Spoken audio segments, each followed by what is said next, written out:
Hello, my name is Matthias, so welcome to the FPL Scope and my team selection video for Game Week 11. And as you can see below me, the worst thing in the world has happened to me. I have gone down in rank for the first time this season, ending my streak of 8 straight green arrows, sadly. So I've gone down from 40,503 to 40,594. So the smallest of red arrows ever, basically 91 places down. I was super close to getting another green arrow, but sadly the streak has come to an end. But that doesn't really matter too much. I was hoping to be the first person ever to win FPL with only green arrows. I think that might not be true. Maybe someone has done that in the past, but still the chance of winning the whole thing probably not there because I'm 40k. Like, it's still pretty far away from the top, but it's still a possibility. I'm still doing pretty well this season so far. 40k overall is something that a lot of people would be envious of, and as of top of that, I also have my wildcard left, which is going to help me later on in the season. So I think I'm in a pretty good position, and I'm going to tell you all about how I got there in Game Week 10 and also my plans for Game Week 11. And in between that, I'm going to give you the free hit draft for Game Week 11 as well, if you guys are on a free hit this game week. And I'm also going to look at the free hit draft for Game Week 10 because I do a free hit draft every single week on this FPL YouTube channel, basically. But first and foremost, GW10 Score 77 points, which is, despite the small red arrow, is a pretty good score. I'm pretty happy with that. I am still, like, I haven't had like a disastrous game week so far this season. Maybe Game Week 1 was like a little bit bad, but after that, green arrows every single time, and I haven't really had any like major rank drops or any like super bad game weeks. So 77 points, really happy with that. It feels like everything was going my way, especially on the Saturday with the Arsenal clean sheets, the clean sheet for Richards as well, my Palace defender. Holland scored a lot of points as my captain. Gyökeres scored. He started off the game really well, looked really good, and could have had a lot more points if he wasn't injured halftime. And Mateta also scored after I brought him in as my only transfer. But I think I am actually quite lucky when it comes to the transfer, because Bowen getting 2 points is kind of ludicrous. Like, I would be so mad if I still had him, because he was so close. He hit the post, like inside and post and out. He won a penalty that was taken away by VAR. He had an assist that was taken away by the FPL powers that be. So he could have had so many more points, ended up with 2. Mateta, meanwhile, who is the guy who gets all the big chances this season, it seems like, didn't get a single big chance, and he scored from his one decent chance this game week and got 9 points from the 3 bonus points on top of that. So I felt like I was pretty damn lucky with my transfer. I was thinking potentially not to do a single transfer and just keeping Bowen for one more game week, and looking at how the games unfolded, that might have actually been the best idea, but it wasn't the idea that got the most points, or at least like most points out of the 2 options that I was between, because Mateta got 9 points and Bowen got 2 points, which almost saved me another green arrow this season. But anyways, happy to have Mateta long term. I think Palace are looking good still. 1-2-0 in that game against Brentford. They are showing a lot of strength, so I'm really happy to have 3 Palace players already, even though I wish ideally that I would have Munoz rather than Richards in defense. But I'm really happy with Sarr as well. I think he looked really dangerous in that game, and I think a lot of good things are to come from Sarr pretty soon, because Palace have really good fixtures. And I think my team in general is looking really damn good for the future. I have 3 Arsenal players, 3 Palace players. I think that's the main thing to have right now. Arsenal are just really good. I think 3 Arsenal players could potentially be really good the entirety of the season, because they are just undervalued this season for being basically the best team in the Premier League the last 4 years. Like, put together, combined points total, they actually have the most points the last 4 years now, I think, with this season included. So they are just one of the best teams in the Premier League, despite not winning any trophies, which is always the thing that is held against them. They are just amazing, especially defensively. So I think Gabriel and Timber are 2 players that I would be really unlikely to sell, especially in the immediate future. But maybe along the lines of Game Week 17 onwards, I might look to sell someone, maybe 1 or 2 Arsenal assets. Or Gyökeres I would have to sell now because he's injured, as we'll get to with my Game Week 11 plans. But I am looking to get in 3, or have another Arsenal player and have 3 Arsenal players for the next few game weeks anyways. So yeah, I'm in a pretty good spot, pretty happy with my game week in total. I'm just a little bit sad that my green arrow streak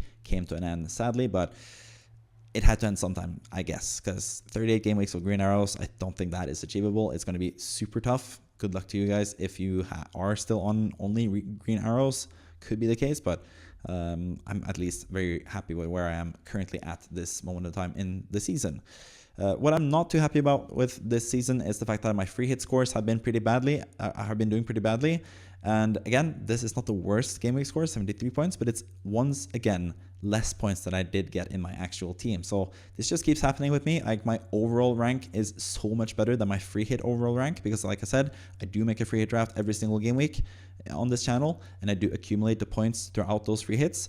And my free hit overall rank, if I had unlimited transfers this season, I would be ranked 1.8 million in the world. And I'm currently ranked with my original rank, I guess, or overall rank from my regular team, I'm 40k. So yeah, kind of crazy. I think it's just down to the fact that this season has been a bit like all over the place. The newly promoted teams have looked pretty good, so it's been not the best to go against them. Haaland has just been such a surefire captain, so I did go against him as captain in like game week 9, I think, or whatever, when Salah got nothing and Haaland got like another haul. So yeah, there have been a couple like major mistakes, but this game week I felt like I didn't do any like massive mistakes with my lineup. It's just the fact that Newcastle for some reason decided to not show up against West Ham.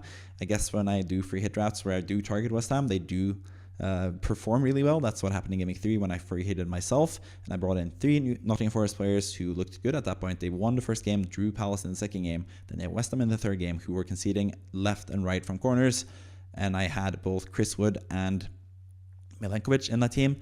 And of course, that's the game where West Ham turned it on and won 3-0, I think, in the end of that game. So yeah, maybe I should target West Ham more in the free hit drafts, because I am a West Ham fan and I hope that they do well. But in terms of the free hit score, it wasn't the best to have Malik Thiago and Voltemade, who both got 1 point each. Especially Voltemade was really surprising to me. He was subbed off at the half, despite also Gordon having been subbed off at the half for an injury. I don't really know what that's about, but Voltemade looks immediately like a bit of a trap already in FPL. The minutes thing there is just too big of a risk, I think, especially once Wissa comes back, but he's going to be out for a little while longer with his injury, and then he's going to be going to AFCON most likely. So yeah, it's going to be a bit tough for other strikers there, but Voltemade doesn't look like the greatest like future pick. But against West Ham at home, I thought he was going to be really good, but that wasn't the case. Or West Ham away was at the London Stadium, but West Ham had been so bad at their own home ground, so I thought Newcastle would have a result there. But anyways, free hit score 73. The team is pretty similar to mine. The thing that I got right, however, was the fact that I went for Fernandes rather than Mbeumo. I figured he would be a better suited player for the Nottingham Forest playstyle, and I was proven right with that once again. This is something that I've talked about a couple seasons back, when I mentioned like the difference between being a talisman for a team and a focal point for a team. It really depends. Like, if you're a talisman for a team, you want to play teams that don't really have that much possession, like something like a Sean Dyche team.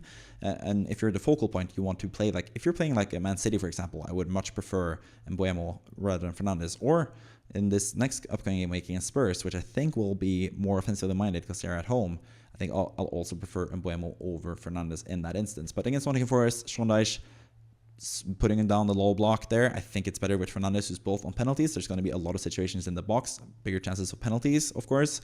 That didn't happen this game, but of course Fernandes is also going to be able to push up further forward in the opposing half compared to what he would be able to do against a team that's much more potent offensively than a Sean Dyche side, basically. So yeah, so I was happy with that. At least I had Haaland as captain, which was the main thing to get. I had double Arsenal defense as always. Saka could have had so much better in terms of points. I went for him rather than Gyökeres. That cost me some points.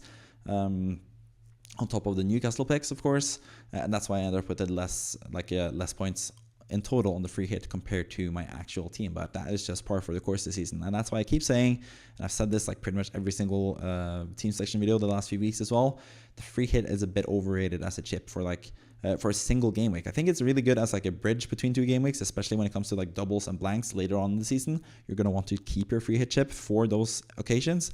But in the first 19 game weeks of the season, where we don't have a double, we don't have a blank, I think the free hit chip is basically just something that you should use to like delete a game week from like your future plans, basically. So for instance, game week 13 looks like a pretty good game week to free hit in, because that's when both Chelsea and Arsenal play each other. They both have pretty good matches before and after that game. I think Chelsea have Leeds the game week after, and Arsenal have like Brentford at home, and then they have Wolves at home not too long after that. So I think that looks like a really good game week. You can just still keep all your Arsenal and Chelsea assets and then just avoid them completely when they do face each other. But that could also backfire in that one game week, like I've proven with these free hit selections.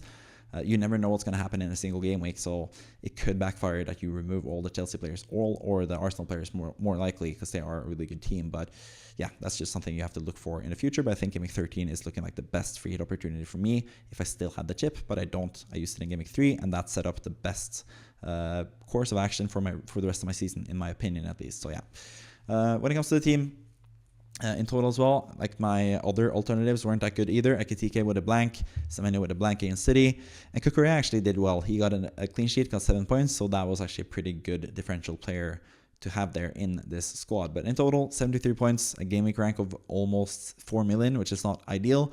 That takes me up to 590 free hit points so far this season, which is far less than I do have in my actual team.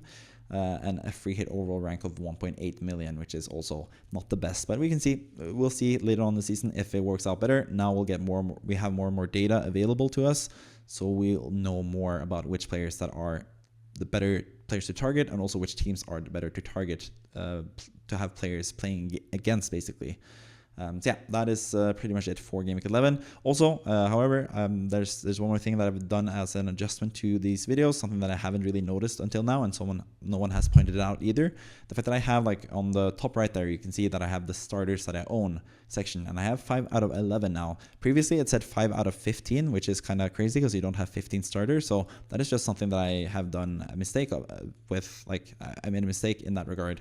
But no one has really noticed or mentioned it, at least. So yeah, if you see anything like that, if there's anything like that I have wrong in my graphics, or anything that I say or something like that that's wrong, then please point it out to me. That would be really helpful, because I always want to improve. I always want to have the best possible product. So whether it is something with the sound system, I think I could do a better job of like proofing the room and stuff to make the sound a bit more palatable, I guess, especially if you're wearing headphones. I think the sound might be a bit more hollow. So if you have any like criticisms like that, I would love to hear them, because I always want to improve as an FPL content creator. That's a bit of an aside. That's not really what you're here for. So let's move on to the next section, which is the game week 11 free hit draft, basically. So this is the free draft for Game Week 11 that I have chosen for you guys. I'll go through the team, starting with the goalkeeper and going through all the players, including the 3 alternatives. In goal, I've gone with a Chelsea goalkeeper in Robert Sanchez. I think he's actually been pretty nice, like a pretty good goalkeeper the last few game weeks. He's been really good, especially at claiming crosses. That doesn't really help you in FPL, but I think he's been just a bit of a calming factor in the Chelsea defense, which has been struggling a bit lately. But they did at least get a clean sheet last time around against Spurs. Didn't really concede that many chances at all, which is a bit of a downer for someone like Sanchez. Doesn't get any save points, but he at least got a clean sheet last game week. And I think against Wolves at home, that's going to be a pretty good game week for him to get a clean sheet here as well. Semi Gyökeres, the same fixture. Wolves at home is the best fixture to target currently this season. Maybe it'll change with Wolves getting a new manager, but for now, I think that looks like the easiest fixture to target. And that's why I have tripled up with Liverpool, or with Chelsea. With Gyökeres in defense as my favorite Chelsea asset, personally. In defense, as always, Gabriel and Timber, I'm just going to keep starting them, especially with these easy fixtures on paper, at least, for a defender. I'm always going to go double Arsenal defense. They are just so good. They never concede. They haven't conceded in like 8 straight games, I think, in all competitions. So yeah, I feel like the double Arsenal defense, which could even be triple Arsenal defense, is the way to go. I could have gone with Raya and goal, for example, but I figured I don't want to go triple defense with anyone, really. So yeah, I'm going with double with Gabriel and Timber. I feel like triple is just too big of a risk, even with the Arsenal defense at this point. In the midfield, I have Iliman and Jai, assuming he's healthy and fit to play. He had to be subbed off this past game week, but it seems like that was only a cramp. That's what David Moyes said, at least. Like, he thought it was just nothing serious, just a cramp or something like that. So I assume he's going to be back for Fulham at home. But if he's not, I have some pretty good bench options to come in if he is not ready to play, at least. And Mbeumo against Spurs away, like I mentioned, I think that is a good game for Mbeumo. It just depends if Thomas Frank has really game planned against Mbeumo. Maybe he knows his weaknesses and stuff and knows how to stop him. That might be the only downside to him. But I think Spurs currently, especially at home, they've looked really bad. And Man United have looked really good in terms of creating chances. I think Mbeumo is going to be a main beneficiary of that as the focal point, basically, in that team. The team that, or the player that they do target for counterattacks, the player that they do target for just driving the ball up the field and taking shots, getting crosses into the box. Mbeumo has been really good for me in FPL, and I think he's going to be a really good pick in Game Week 11 for anyone that is on a free hit. Enzo Fernandez, I've still kept. I'm not really too impressed with him the last few game weeks. I think ideally I would probably have João Pedro over Enzo Fernandez, but I do have 3 strikers that I really, really like this game week. So I didn't have any room for João Pedro. I do think he's a better option than Enzo. Like, if you're for some reason like deciding between benching Enzo or benching João Pedro, I would bench Enzo. But in this instance, where I have 3 strikers that I really like, Enzo made more sense since there are less midfielders that I really like. But another midfielder that I do really like is Ismail Assar from Crystal Palace. I think a haul is right around the corner, and that might happen again against Brighton like it did last season when he got 16 points against them. I think Sarr is going to be a really nice player to have for this game week, and beyond that as well, I think he's going to be one of the more underrated assets going forward because he hasn't really provided much lately, but he's been really close to getting nice scores. He's always in the correct positions in the box. He is a super offensive player there. He plays 90 minutes every game. He is really good, really skillful player. So yeah, I think he's just a really good asset in general. Haaland as captain, not going to go against it. Yes, Liverpool have looked really good defensively against both Aston Villa and Real Madrid now in 2 consecutive games, but I think Man City have enough offensive firepower, and especially with Haaland, who's just in the form of his life, I don't dare going against him as captain. My vice captain is actually Jared Bowen, who's the one that I sold this past game week. But I do think this game against Burnley at home, that's why I was so hesitant to sell him, because I think Burnley at home is currently one of the best fixtures to have in FPL. And I think Bowen is in pretty good form. West Ham are looking a lot better now with the proper lineup that they had against Newcastle. They looked like a completely different team. So I think Bowen for this game week only, because the fixtures are really bad after this for West Ham. For this one game week, game week 11, he's going to be super, super good. We'll get back to Bowen a bit more later as well. Mateta, as always, he is a super good asset. I think next to Haaland, he is like the main striker to have currently in FPL. That's what I also argued for in the weekly wildcard draft video that I did yesterday, where I talked about the best wildcard drafts possible currently in Game Week 11. Mateta is also in the free hit draft because the Brighton at home fixture is really good for an attacker, in my opinion. Yes, they kept a clean sheet against Leeds this past game week, won 3-0 in that game. They look a lot better now as the season goes along, but I still think this is going to be like, it's a derby. I think both teams want to win. I think it's going to be like two teams that are better going forward, especially like if they want to go forward. They are really good at attacking, so I can see a pretty high scoring game here, and I think Mateta will be someone that benefits from that because he gets most of the big chances for Crystal Palace as their main striker and penalty taker. On the bench, I have Dubravka as the backup goalkeeper as always, basically, especially now that he has West Ham, which is a decent fixture, but of course he's just going to be on the bench because Sanchez is most likely going to play, unless it's one of those games where he is all of a sudden not deemed starter worthy, where Jurgensen comes in. That might happen. That happened twice last season in the Premier League, so maybe that happens. If that's the case, I have Dubravka to come in against Bowen and West Ham in that fixture. Munoz, I really, really like. I was close to picking him. I think actually there's a case to be made to have him rather than Enzo. I just figured Enzo has the better match. He is also the more attacking player, of course, but I think Munoz is someone that I would potentially also look to start over Enzo. It's really close between those two guys. But Munoz has the attacking prowess. He has the potential to get a clean sheet as well, but I do think Brighton, who have scored, I think, in every single game so far this season, I think the clean sheet is not as likely for Palace in this game. So I do think that's why I have benched Munoz rather than Enzo Fernandez. Also because it's just easier to make the graphics with a 3-4-3 rather than doing like a 4-3-3 formation. But anyways, so I'm a bit biased to doing a 3-4-3 still, which might be like a bit of a hindrance in the free hit drafts because usually defenders have been really good this season. But yeah, who knows? Maybe you should start Munoz over Enzo after saying all that. But yeah, that's something that you have to decide for yourself, basically. Also, we have El Hadji Malik Diouf for West Ham playing against Burnley at home. I think that's just a great fixture, so I think he's a really nice backup option for only 4.4. And then the final bench player, since I had some extra money available in the bank, I felt like I should at least highlight some Nottingham Forest players, and I think Elliot Anderson has played really well lately. I think Douglas Luiz got injured last game, if I'm not mistaken, so I think Anderson might be on set pieces as well in this game week. Has a good chance of getting DEFCON points as always. And he is going to get points at some point this season. He's going to accumulate points throughout the season as well with the DEFCON points because he's been really good at that this season as well, as advertised. And I think with the assists potential as well going up with set pieces, he's going to be a really good asset this game week, and I have him as the third bench player. As far as the three alternatives go, the best alternatives in the forward, midfield, and defensive positions, I think, like I mentioned, Joao Pedro is the better attacking asset from Chelsea out of him and Enzo Fernandez. It's just that I do really prefer Bowen and Mateta in this game week, and Haaland, of course. But if you're not agreeing with me, if you feel like West Ham were just lucky to beat a really bad Newcastle team last game week, for example, and you don't really trust Bowen that much, you could always go with Joao Pedro instead if you are on a free hit. That I wouldn't really begrudge you for doing that. Because Saka as well, if I had more money available in the bank, I would probably go for him rather than someone like Njai. I could have maybe tried to bring down Munoz and Anderson to like a lesser valued players and bring in Saka for Enzo or Njai, for example. But I think also like against Sunderland, who are pretty good defensively, I don't think it's like necessary to have Saka. But I think his like big hold is right around the corner as well. So I wanted to have him as an alternative at least in this free hit draft. Finally, for the defensive free hits alternative, I have Murillo for Nottingham Forest. I think Forest are a lot better defensively now with Sean Dyche back into the fold in the Premier League with a squad that really suits him as well. I think it suits him better than the squad that he had at Everton. So I think they're actually going to be pretty defensively sound. Even last game, we saw United score from a set piece, which they shouldn't have gotten, but still, that's something you have to defend. And then they conceded from like a wonder start from Amad Diallo. But apart from like a set piece and like a really nice volley from Diallo, they didn't really concede too many chances against a team that is really good at creating chances in Man United. So I think defensively, Nottingham Forest are maybe a team to target currently, but they are pretty pricey. So I'm not sure if I would like them long term, but on a free hit, I think Murillo is a decent option for that price. So yeah, those are alternatives. I actually have 7 out of these 11 starters as well in my team. My team is pretty similar to this. So I'm pretty happy with the game week plans that I have for game week 11. But I do have one big major decision to do, which I'm going to get to now in the team selection, basically part of the video.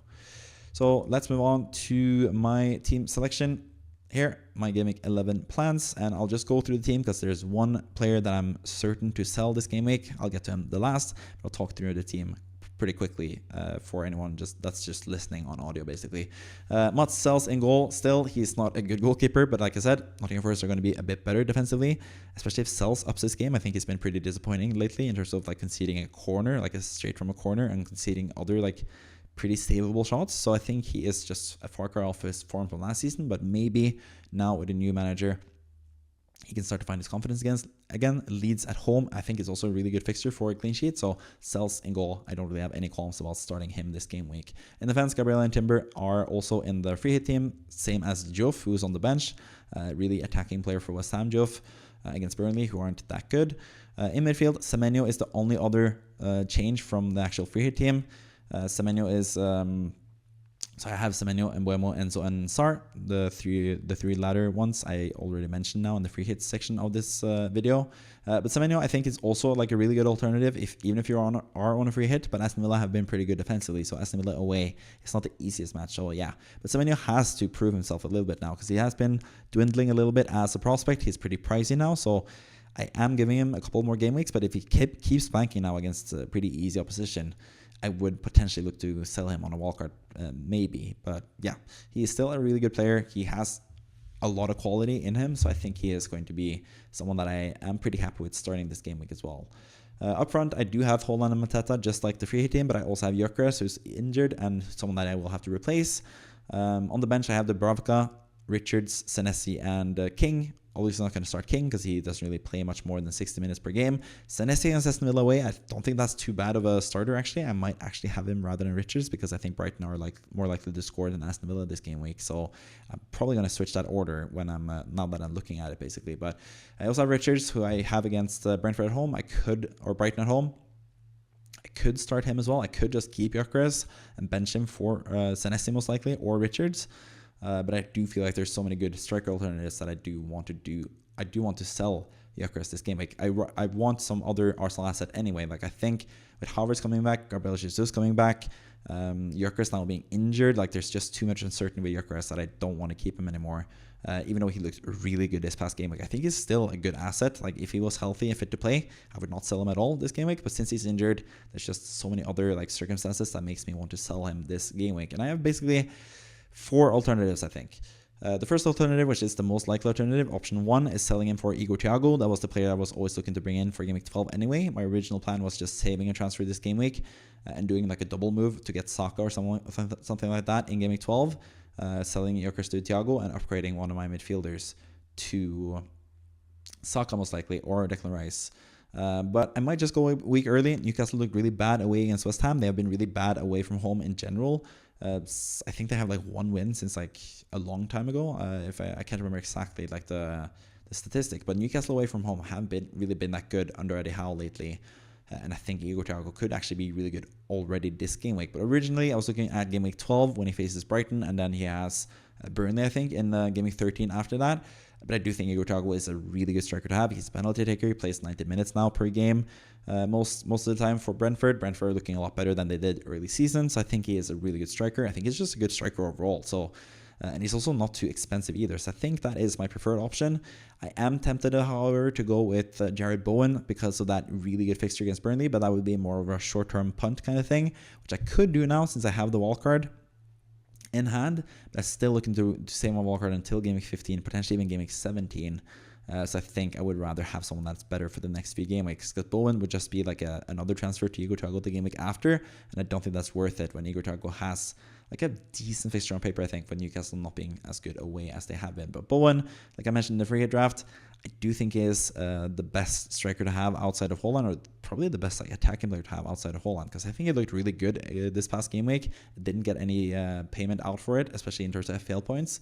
So I think he's going to be eager to make his mark against Burnley. He's been really good against these lesser teams, and I think he has a really high potential this game week. So I am tempted, especially if I was to, like, I could still also plan to wildcard in game week 12. That was originally my plan. So if I follow through with that, if I figure out that that is the best window to wildcard in, then I might just do Bowen now and then wildcard into like a perfect team after that. But I'm gonna have to look into the plans more thoroughly, basically. Danny Welbeck is the man that is on fire currently, scoring goals in every game. Brighton are super good offensively. A really convincing 3-0 win against Leeds this past game week. I think they're on the right trajectory. So I think Welbeck is also a really good alternative, but I'm currently not really considering that as much as it stands right now. Another alternative is going from Gyökeres all the way down to Margiu and just starting Senesi, like I mentioned previously. I think Senesi is a pretty good starter this game week, especially with Defcon points most likely, even though Aston Villa aren't really the best in terms of getting Defcon points. I think Senesi is like a decent option at least. So I could do Gyökeres to Gu and have enough money to go from even Josh King to Saka next game week and just basically just flip the 4.5 or like a 4.5 and below asset from a midfielder to an attacker. That might even be better for what I'm trying to achieve here. But yeah, I'm not completely sold on getting Saka either, like immediately. And I think I can still do that by selling someone else in midfield rather than Josh King. If I do Gyökeres to Igor Thiago, then I wouldn't have like a backup option in attack, and I wouldn't have to remove King. So I think that is what I'm leaning towards more currently, going from Gyökeres to Igor Thiago. But I'm going to look into it if I am... if I do figure out that game week 12 is the best window for me to wildcard in, I think I would bring in Bowen this current game week, but I think I'm going to think a bit more long term and have the wildcard more saved towards the later stage of the season or closer to the second half of the season, so I can have more of an ideal team on top of the 5 African Cup of Nations transfers that you do get in game week 16. So that is currently my plan, to do Gyökeres to Igor Thiago, but a lot might change until the deadline, which is still on Saturday, I think. I don't think there's a Friday game, if I'm not mistaken. Maybe. No, it is a Saturday game. So but I'm doing this a bit early, this video. This is also the end of the video, basically. I'm doing this a bit early this week because I am traveling to London now. I am just, after finishing up this video, I'm going to pack up, basically, and then I'm going to leave in the morning to go to London to visit Kevin, my friend, of course, who is my co-host on the FPL Score podcast. We were trying to do the podcast yesterday, but we didn't have enough time. Kevin can tell you all about that in the podcast himself. But now my new plan is to just do the podcast at Kevin's place in London with him. So that's the plan now. So that's why I wanted to do the team selection a bit earlier, so I can have the FPL podcast for the Friday, and I'll have the team section on a Thursday, which is usually the opposite. Usually I have the FPL podcast release on Thursday morning, and I have the free hit, or the free hit and team selection video for the Friday morning. So it's going to be jumbled up this time, but I hope you can live with it, and I hope you enjoyed this video as well. Even though it is a bit early for me, I usually save this until the very last moment, especially since I have the free hit selections that I want to have absolutely perfect with all the requisite news, especially from like the Champions League, which is going to happen now Wednesday night as I'm recording this. It is better to save the team section video for Fridays, but this time around I had to do it a bit differently. So yeah, hope that wasn't too big of an issue for you guys. But I hope you enjoyed the video. It's been quite a long one, almost 30 minutes, so I'm gonna end it there. Thank you for watching. Like I mentioned previously in the video, come with constructive criticism or constructive praise or something like that in the comment section down below. Like the video to help me in the algorithm. Subscribe if you haven't already, and I'll see you next time, regardless of what you're doing, hopefully. So see you next time. Like I just said, bye bye. See you next time for a third time.